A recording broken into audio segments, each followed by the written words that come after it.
Right, hello everyone. Welcome. Thank you for joining us on this session.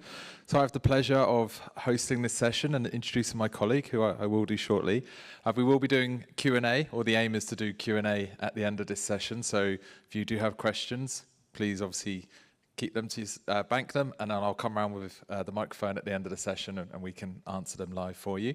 So yeah, without further ado, I'm going to introduce my colleague, Alexander Dove. Thank you. Thank you. Thank you, Adam. That's great.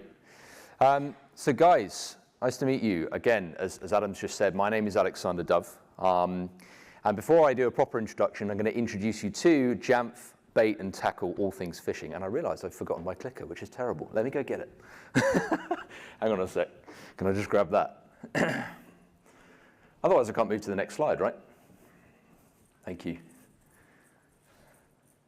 Thank you very much. Right, onwards. Yes, so to repeat that introduction, my name is Alexander Dove, and I am a senior sales engineer hailing from the UK, so from Jamf's EMEA division. And today's session is going to run through 4 key topics. Now, the first of those is going to be what exactly is phishing specifically, and what is the psychology behind it that makes it so incredibly effective. And then secondly, we're going to look at how phishing has evolved over time. What are the most common techniques that we see today, and what might we see in the future? Thirdly, we'll then examine the real-world impact of phishing. And that's not just at an organizational level, but at a personal level as well. How is it really affecting us and our organizations?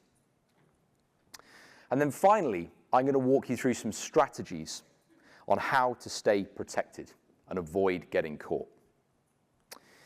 So as Adam said, we'll run through some Q&A at the end if we have time.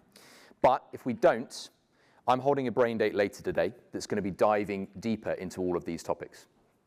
So if you want to talk to me more, please feel free to sign up to that and join me at 3:30 this afternoon. But before we get started, I must first ask you to take a quick look at this additional disclaimer. Today, I'm going to be showing you some real phishing examples created by anonymous cyber attackers. Now, that's exciting, I know that, but just remember, any images you see resembling logos or brands are purely imitations created by these attackers. They're definitely not genuine, and so they're not representations of the original entities that they might depict. My only intention here today is to help educate and raise awareness about phishing as a whole and the techniques that our cyber attackers will often use. All clear? Great. So let's get into the exciting stuff. And I'm going to kick off with a really important question. How many causes for a cyber attack are there really? Intricacies aside, there realistically are only 2. The first one of those is vulnerabilities. And that means misconfigurations, compliance issues, out-of-date operating systems and apps, for example.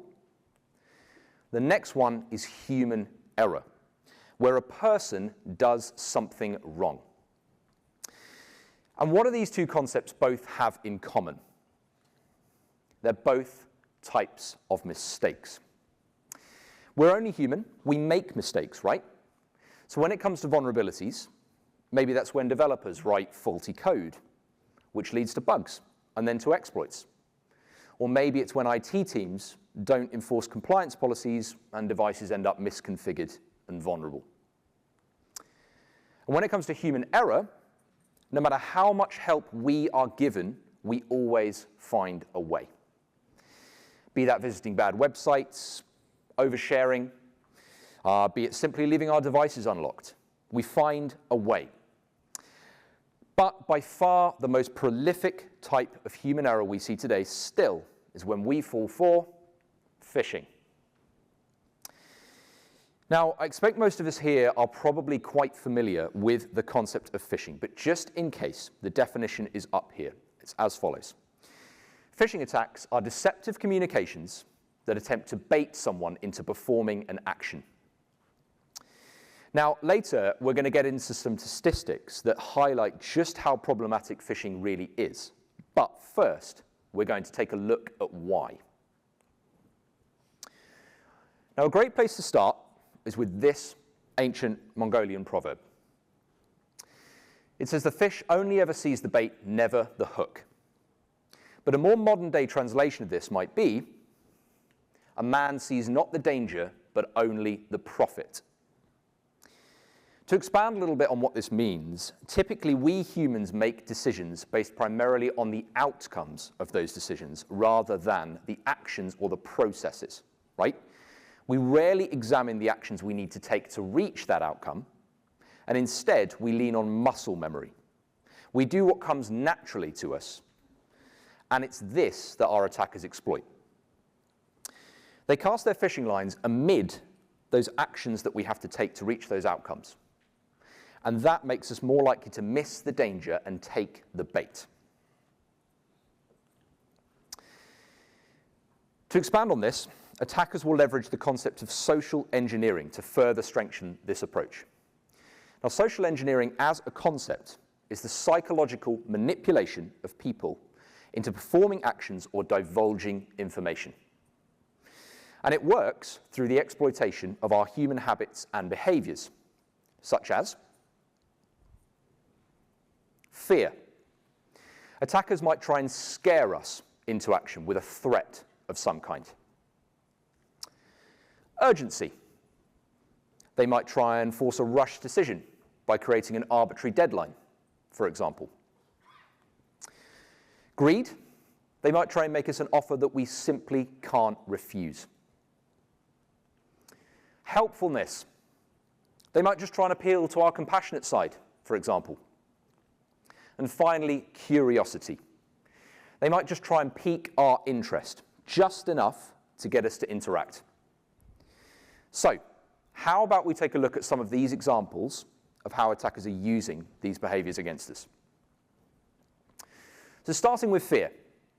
Now on screen is a real example of a rather choice email that I received the other week. Now please don't worry about reading all of it, but essentially the attacker is trying to scare me into paying them some money. They threaten to share some compromising information with my friends, my family, and my co-workers. And they say that it'll be like a tsunami that'll sweep away everything in its path. Ooh, scary. But as you see, appealing to my sense of fear, right? And as if this wasn't enough, they then go on to try and create that sense of urgency. They tell me I've got just 48 hours to send that money. Not long, so I better act fast. And how about some more examples on that urgency point, right? Now, the one on the left says that we've got a suspended package waiting for us. And the one on the right is telling us that we've got a fake receipt for a software purchase we never made. And both of these are designed to make us think, I best act quickly. Otherwise, I might lose that parcel. Or I might miss that window to get that erroneous charge refunded, and I might lose my money, prompting quick action by creating those deadlines.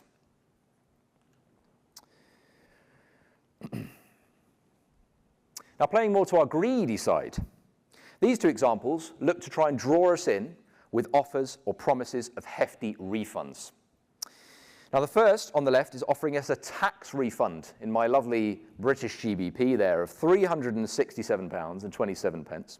It's not bad. It's a pretty good tax refund, I'd say, right? And the one on the right, a refund on our TV license, that bizarre thing that we have to pay for in the UK. But anyway, something I'd definitely like to get refunded if I can. Who doesn't want free money? Appealing to my greed, I want this free money, right?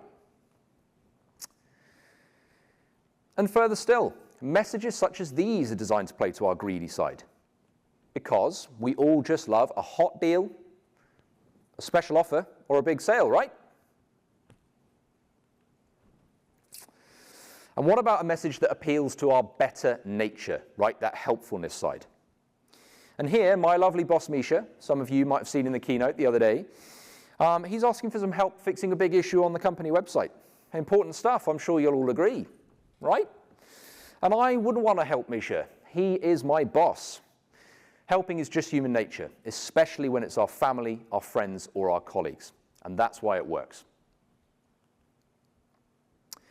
And lastly, that natural curiosity. Now, even though we know it's probably a scam, we still wonder what happens if I click the button.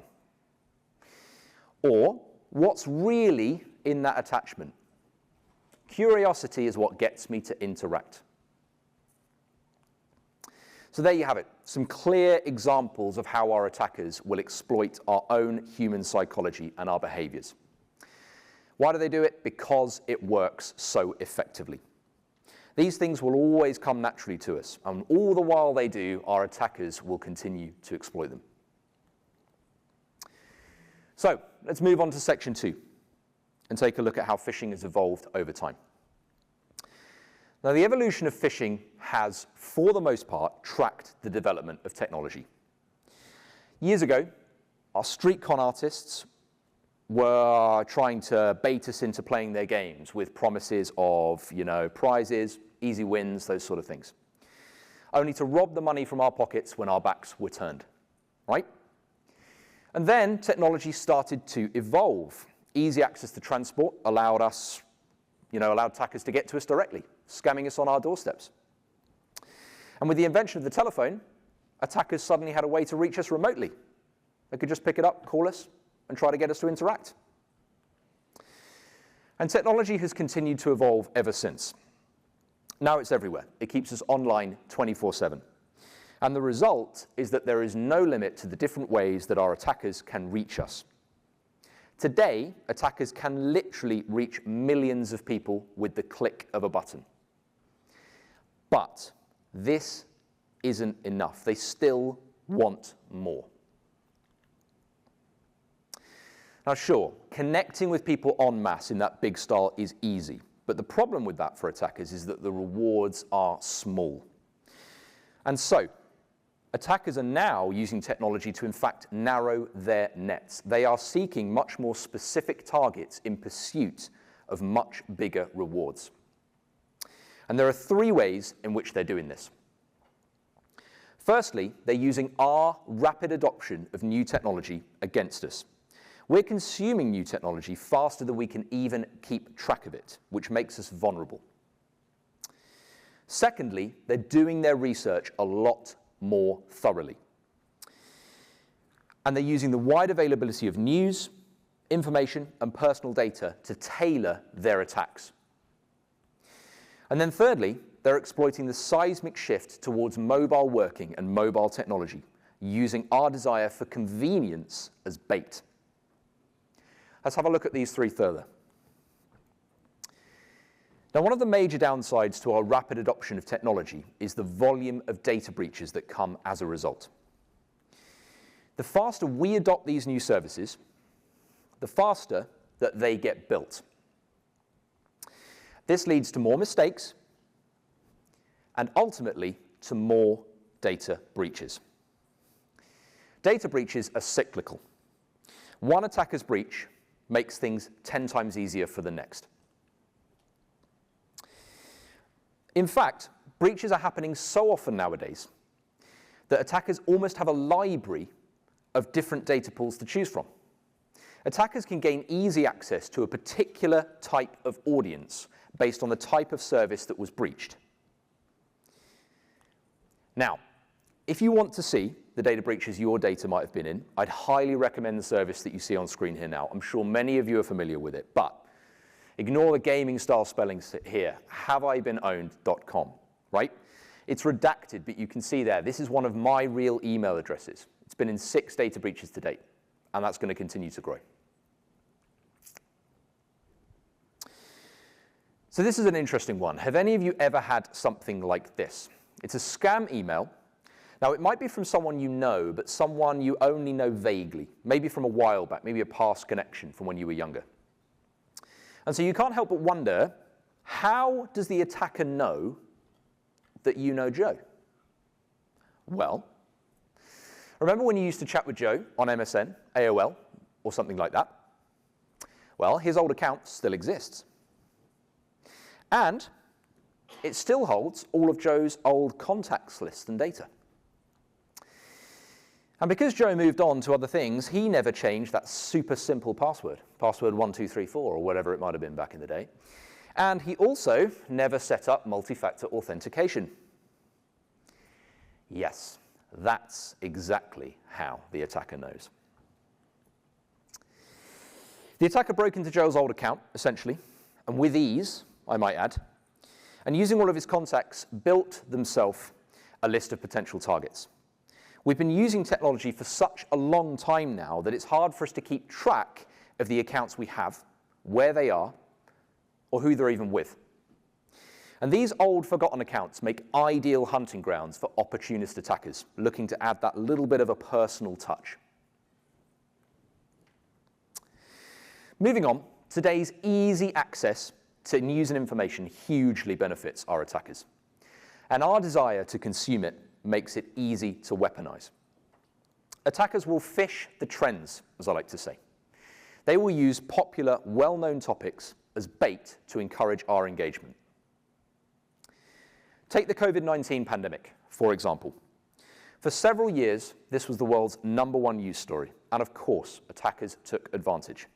They published fake articles, they built websites with fake advice, they even produced fake applications, preying on our desperate need for information. Or what about more recently, following CrowdStrike's outage? Attackers exploited our urgent need for solutions and answers, sending rafts of emails pretending to be CrowdStrike support. And attackers will even leverage pop culture topics. Great example of this, maybe a new streaming service launches a new series coming out. And an attacker will launch a phishing campaign around this time, deliberately trying to target those people that are keen to get eyes on it first. All of this information, available everywhere, leads to tailored, timely, and relevant attacks. The attackers are being helped even further by things such as OSINT, or open source intelligence. Now, OSINT-based tools essentially scoop up everything we do online, and they categorize it for our attackers' convenience. And no, the example you see on screen here is not some sort of spooky dark web tool, right? Anyone can head to whatsmyname.app, and they can try this out. So please do try it for yourself later. These tools will index our social media profiles, our online identities, pretty much everywhere we're going. And they'll list everywhere that they're found in photographs, websites, documents, even code snippets, right? Everything we do online leaves a footprint.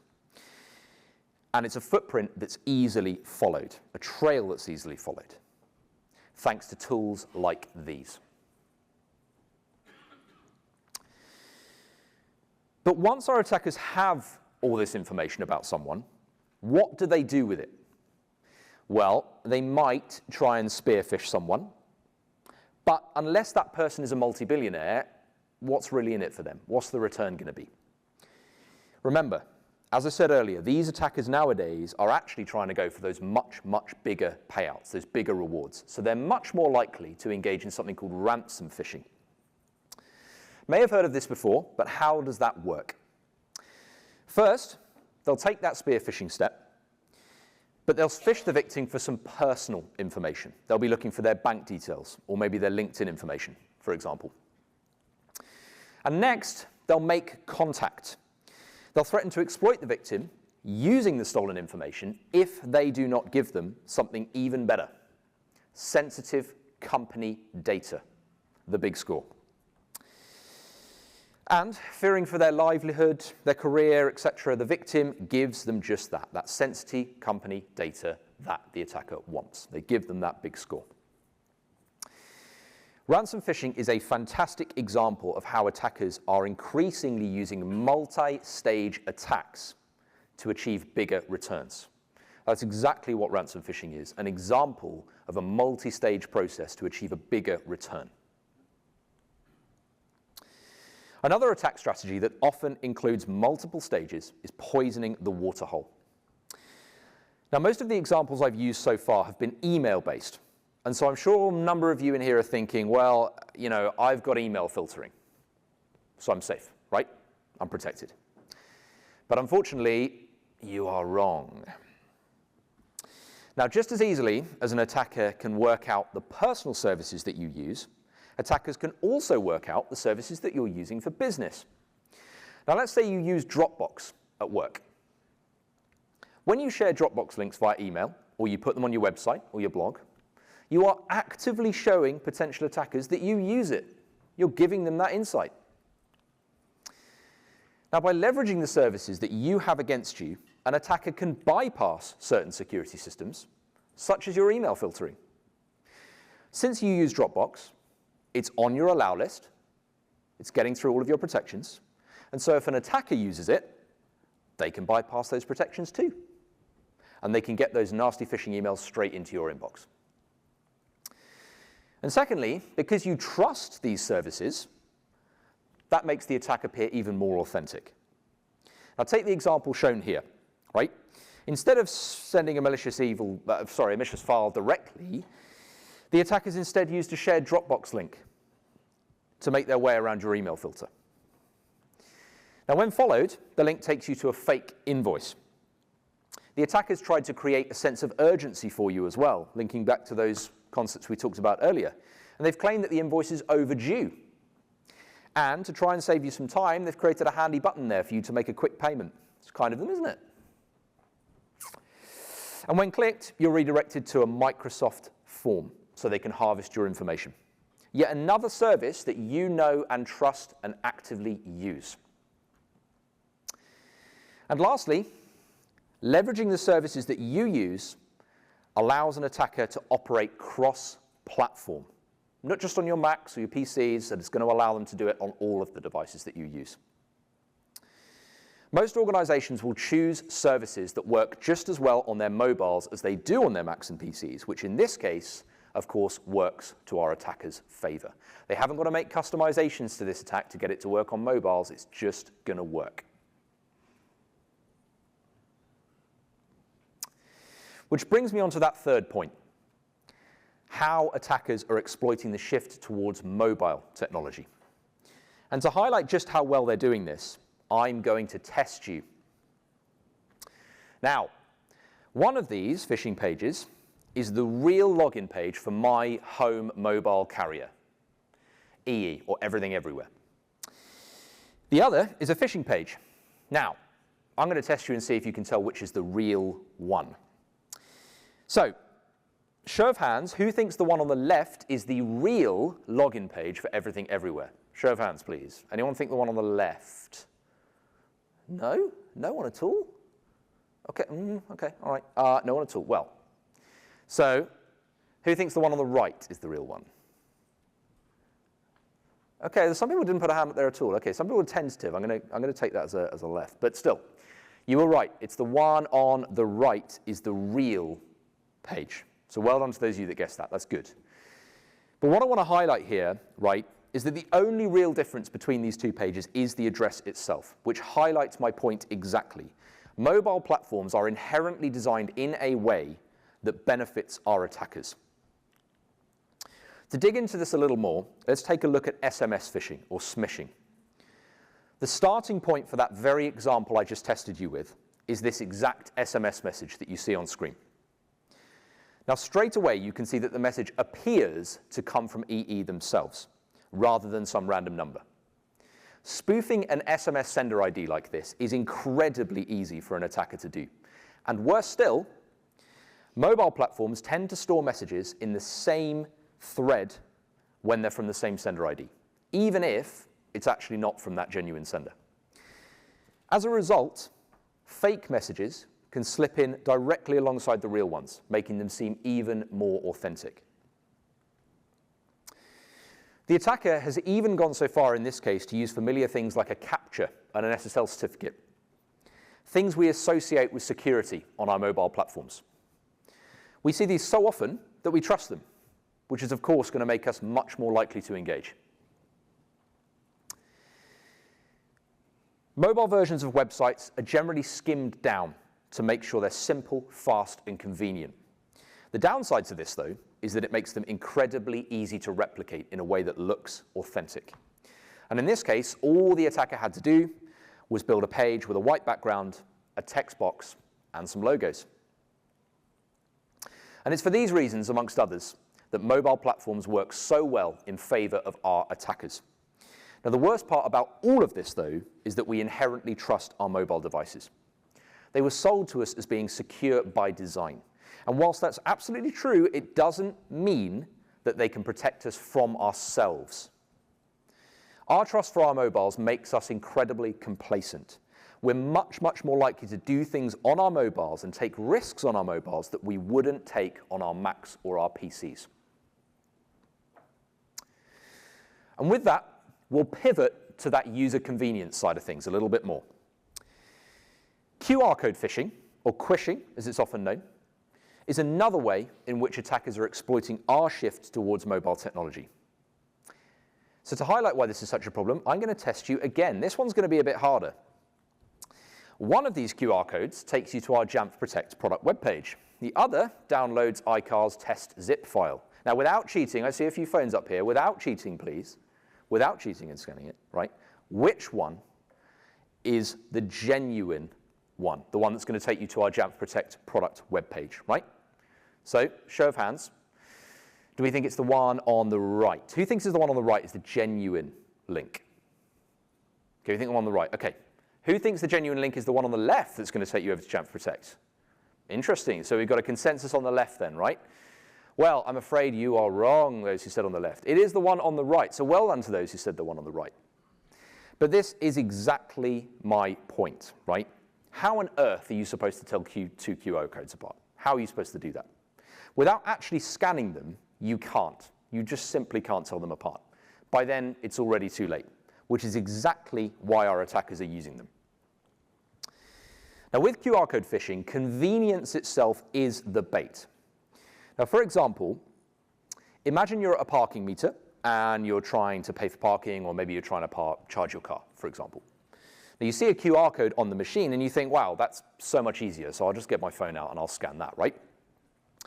But little do you know, some crafty attacker has actually stuck a fake QR code right over the top of the real one.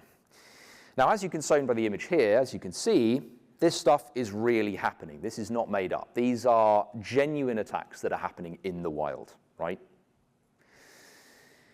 And attackers don't just love QR codes because they're easy to spoof. They also love them because they're incredibly versatile. Sure, they can send us to websites, but they can also connect us to Wi-Fi, they can launch our apps, they can trigger file downloads, and they can even transfer currency. Ultimately, we're turning to our mobile devices because they save us time. But our prioritization of convenience comes at a cost.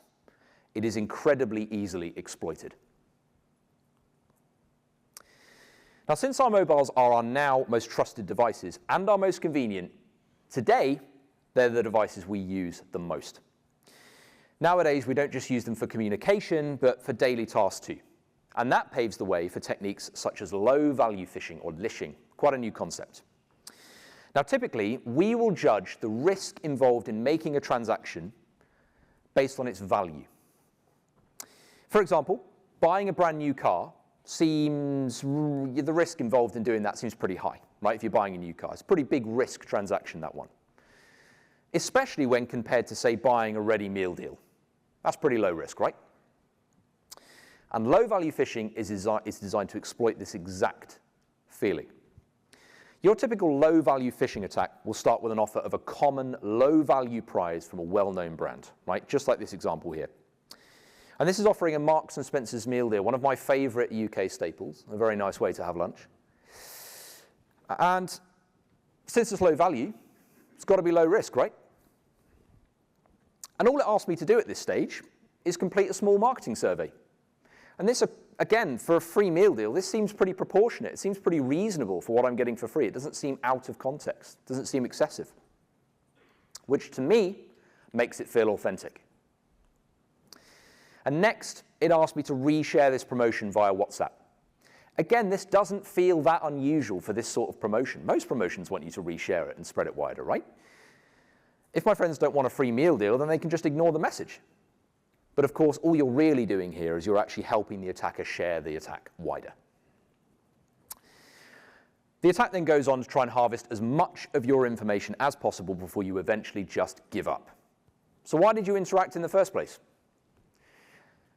Firstly, because we trust familiarity. We do our food shopping like this on our phones all the time, so why would this be anything other than ordinary? And secondly, because the lower the value, the less risk we perceive. So as you can see, our attackers are already pretty good at using modern technology to enhance their phishing attacks. Which begs the question, where do they go from here? It's hard to say for definite, but the past is often a really good indicator of the future. If technology continues to grow at the rate that it has been, then it's highly likely that our attackers will continue to exploit it. With virtual reality and wearable tech rapidly growing in popularity, we can expect to see attackers focusing their efforts here in particular.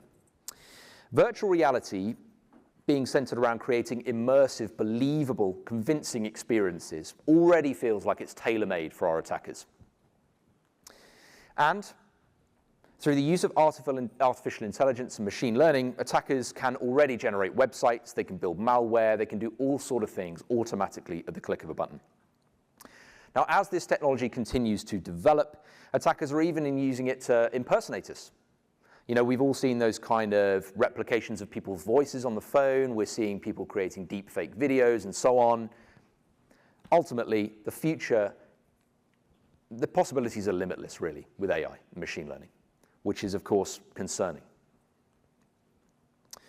So on to our third section. What's the real-world impact of all this?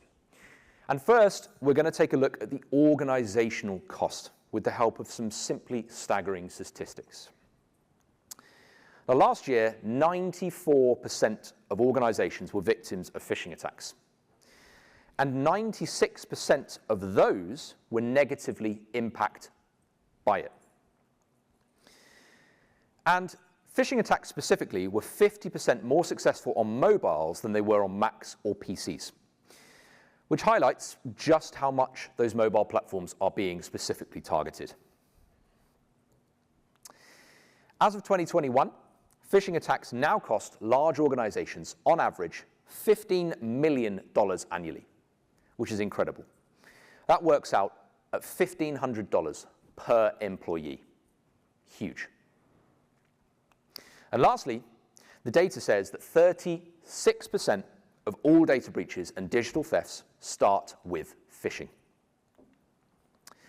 And diving deeper into that last statistic a little bit more, phishing is often how these larger scale cyber attacks begin. Take the attack that hit Facebook and Google back in 2016, for example. Attackers sent phishing emails with fake invoices to employees that regularly handled huge multi-million-dollar transactions. They posed as one of their trusted suppliers, creating a level of authenticity that led to the theft of more than $100 million. Or the Sony Pictures leak, for example. In 2014, Sony Pictures leaked more than 100 terabytes of confidential data. And this resulted again in well over $100 million lost. Once again, attackers sent phishing emails posing as colleagues of top-level employees and successfully convinced them to open malicious attachments. And finally, how about RSA? This is one we've probably all heard of before. In 2011, RSA fell victim to a major data breach thanks to a single phishing email that had just one line of text. I forward this file to you for review. Please open and view it. And as a result, attackers were able to bypass the company's Secure ID MFA and steal data that later exposed US defense suppliers. There's no doubting the organizational cost, right? But what about the personal cost? Now, besides the obvious financial damage, phishing can lead to identity theft, and it can even lead to physical violence. The long-term personal impact of all this can be devastating. People can lose their livelihoods, They can have their careers destroyed. They can have their reputations destroyed as well. And their health can suffer. The impact on people's lives is immeasurable. And on that note, I think it's high time we move on to section 4. How can we protect ourselves? Now, firstly, through the use of digital tools. Now, digital tools help us to even the score against our attackers by using the technology against them. And then secondly, through education. Digital tools are made even more effective when supported by knowledge. The more we educate ourselves on phishing, the better protected we will be. Digital tools such as Jamf Protect stop attackers in their tracks. They secure the device's network connections by blocking phishing, spam, malicious traffic, downloads, and even detecting AITM, adversary in the middle type threats. They secure our devices themselves by detecting configuration issues such as out-of-date operating systems and vulnerable apps. And they even help with that more important point, education. They inform us about detected threats. They tell us what they mean, and they guide us on how to remediate them. But when it comes to education, the most important lesson around phishing that we all need to learn is, unless you're absolutely certain, thanks to our good friend Dory here, just keep swimming. And that means delete, walk away, and move on. And to help you remember this golden just keep swimming rule, I'm going to give you your very own just keep swimming phishing checklist. Sound good? Let's get into it. So if you're ever in doubt about an interaction, you should first run it through this checklist. And doing so might just avoid you getting caught. First, you need to ask yourself 5 critical questions about that interaction. The first, are you familiar with the source? And what that means is the interaction from a source you know, or is it your first interaction with this source? And are you engaging in the typical way, with the normal email address, the phone number that you typically use? Look for familiarity. Now, does it appear, read, or sound like the real source is that second question. Does it look or feel normal? And if it's a message, is it free of unusual spelling mistakes or grammatical errors? And lastly, is the writing style, the greeting, the sign-off, are they all normal? Right? Look for normality in the way it's built. Thirdly, is the interaction in context? By which I mean, were you expecting the interaction? And are the circumstances surrounding the interaction typical? Right? Think about the context of what you're doing here. Number 4, are the instructions, attachments, or links expected? Is the engagement process that you're going through here, is it typical? Is it normal? Are the instructions fitting? And should the message even have links or attachments? And are they even of the right type, or of the right name, date, etc.?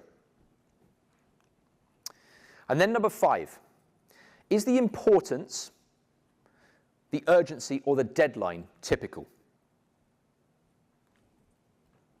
So think about that deadline if you're being given one, right? Is it as the typical level of importance or urgency that you'd expect for this interaction? And further still, would this interaction even warrant a deadline? Is a deadline normal? Would that even be included? Does it need a deadline? Or is it arbitrary? Think about that too. Lastly though, even if you're able to confidently say yes to all 5 of these questions, you then need to ask yourself one final question. Is there no other way to engage? Can't you initiate the interaction yourself? It is always better to try the alternatives first. For the sake of the extra 5 minutes it might cost you, just take the time to look up the website, check for a direct contact email address, check for a phone number. What's the worst that can happen, really? You lose 5 minutes of time. You get the same outcome you wanted originally. You get to complete that task or that interaction, but you do it without taking any unnecessary risks. And so, unless you can positively answer all of these questions, right, and you've thought about this final check, unless you're absolutely certain, what do we say? Just keep swimming. Excellent, thank you, brilliant. We say delete. We walk away, and we move on. Now, it'd be really cruel of me to let you go without a printed copy of this checklist, right, that you can use later, that you can reshare with your team, with your friends, with your employees, right? So, don't worry, I've got you covered. If you scan this code now, you will get a PDF copy of this, which you can take away. It'll be shared after the session as well. So I'll give you all a moment if you need to get a copy of that, because I saw a few of you taking pictures. Right, everyone got it? Okay, cool, yeah. Okay, so, oh dear, I did see a few of you do this. Now you can pretend you didn't, but we all know you did. We all saw you. Right, so it looks like some of you already forgot that golden rule, right? So just remember, just keep swimming. But all joking aside, you can get your real copy of it. There is a real PDF of it. I was joking. I wouldn't do that to you twice. The QR code on the right is a real one that will actually take you to a downloadable copy of this from Dropbox. I promise I wouldn't do that to you twice. Hence why I've put the link up there to reassure you even further.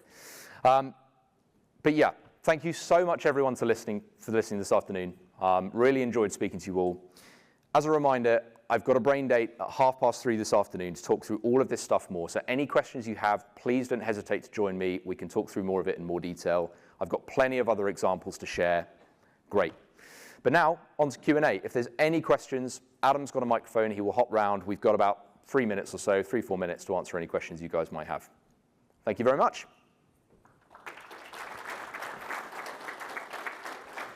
We've got a question down here at the front, I think.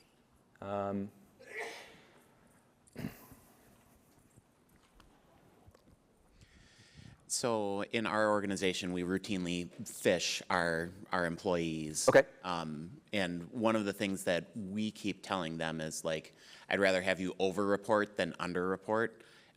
Is there a healthy level of paranoia, I guess, that we should be having with our end users, or like what's the good balance when it comes to those? It's a great question. I mean, as you can see from the kind of points that I went through in that checklist there, a lot of that is built around almost creating paranoia about it. You want people to be more vigilant than less.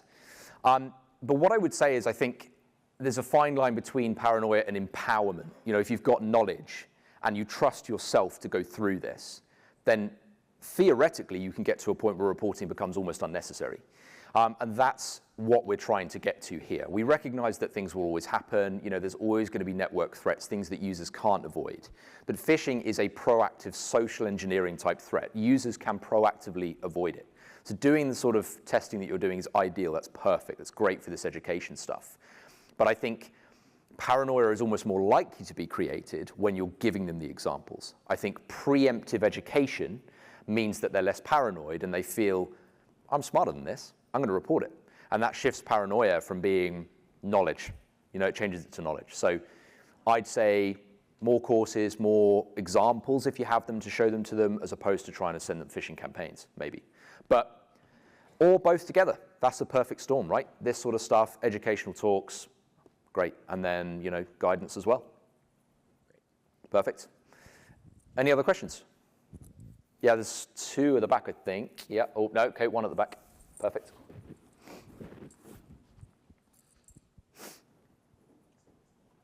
Oh, yeah, you will. So I work with a K through 12 education system. Okay. Would you have any advice for our students, essentially, on practicing making sure they're not getting phished as well through their applications and school learnings and things like that? Again, this, over and again. I mean, as honestly as I can put it, it took me quite a while to condense all of the kind of tips about how to stay safe into 5 points. That was really quite challenging because it needs to be simple. It needs to be things you can almost remember. And what I would want to encourage students to do is to really focus on that context part. Of those questions, that's the most important one for them. So if you imagine that the primary use case they have is through applications, through social media, through things like that, we become incredibly familiar with how our friends and our regular contacts communicate. We become very familiar with how we do things. So the slightest change in how that happens is actually quite jarringly obvious. But we occasionally miss it because we just don't acknowledge it. We almost just assume that it's not. So when we start looking for the context in something, we can avoid 90% of these examples. But the final point, and this is why I put that as an independent section in terms of the checklist, is that even if they're concerned, and this should be the point they should always lean on, is just do something directly. If they make the initiation themselves, pick up the phone, almost drive them to be a little bit more old-fashioned rather than modern. You know, a Facebook Messenger message is much more likely to go into an attacker's inbox if an account's been hacked, as opposed to picking up the phone to someone. Or if it's a friend who lives around the corner, just go to their house and just go and speak to them. Just go and do something like that. And I think the more we encourage this level of vigilance among people, the less effective these attacks become, right? They lean on us not doing that. Thank you very much. You're welcome. I had another question as well. You touched on the futuristic attacks, possibly leaning into virtual reality. Yep. Just wanting to know what type of attacks maybe you guys have seen in that area. Maybe elaborate on that. Well, great question. I mean, so the main things that you see surrounding virtual reality today are people starting to try and elevate kind of deep fake and replication stuff into the world of virtual reality, right?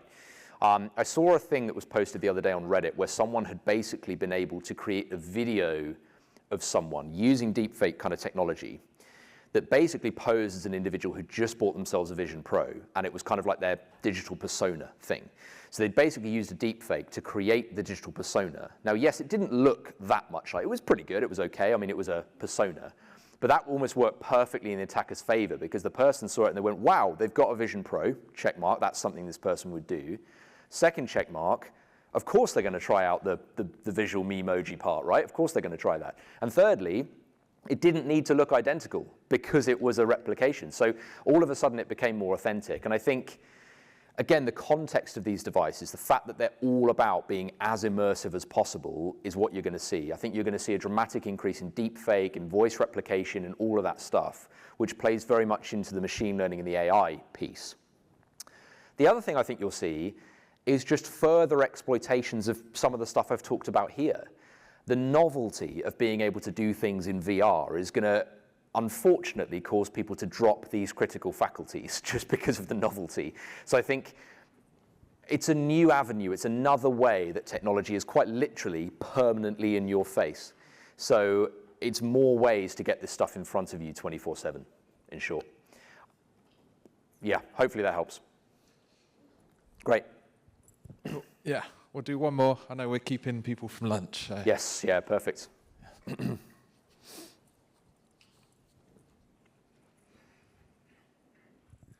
I wanted to hit on a point about new technologies and something that we're seeing in our shop. We're financial, so we've got a target on our back. They're using machine learning and that open source intelligence to build better spear phishing attacks faster than ever before. So, and the quality is better because of the ML and the large language models, so just be aware of that as well. Helps them build larger, wider, higher quality spear phishing. Yep. I mean, you're absolutely right, and this is exactly the point I'm making. Machine learning and AI makes this incredibly good. I mean, you can quite literally go into ChatGPT and you can say, write this in the style of A, and it will do it. I mean, it's crazy. That is only going to continue. But I would say that shifts the importance back again to this, to our own critical faculties.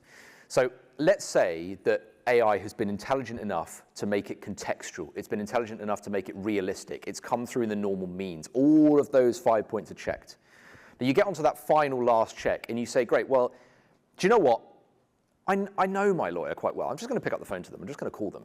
I'm just going to call my bank. And a lot of us will have seen, hopefully, emails from, say, our banks coming through saying, we will never contact you directly and ask you to do something.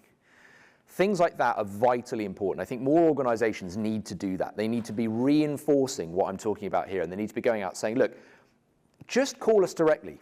Just do what we've told you to do, which is pick up the phone or use your banking app or go into a branch. Just do the proactive thing rather than taking the convenience-driven route.